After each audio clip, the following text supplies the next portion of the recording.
आसंता काली प्रकाश पाइब matric result प्रथम थर मैट्रिक रे ओडिया रे दियाजिबो सर्टिफिकेट बोर्ड द्वारा प्रदान करा जाउथिबा सर्टिफिकेट बा प्रमाणपत्र केवल इंग्राजी रे नुहे बरम निज मातृभाषा ओडिया रे मध्य प्रकाश पाइब।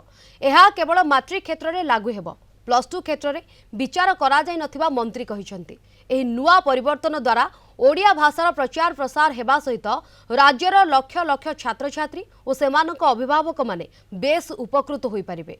सेपटे चलित मासरे बाहरिबो युक्त 2 परीक्षा फल मे तृतीय सप्ताह रे प्रकाश पाइब रिजल्ट एनी सूचना दैछंती विद्यालय और गणशिक्षा मंत्री नित्यानंद गंड।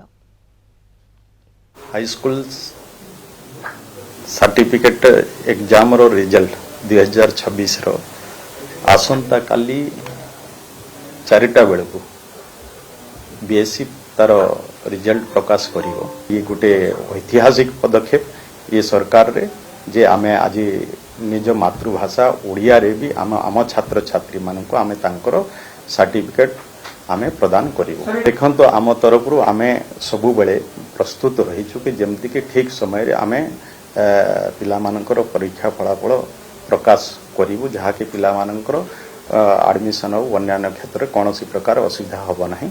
आम कम दिन भितर जमती कि ये मासर तृतीय सप्ताह भितर आम प्लस टू एग्जाम भी तार रिजल्ट प्रकाश करूँ।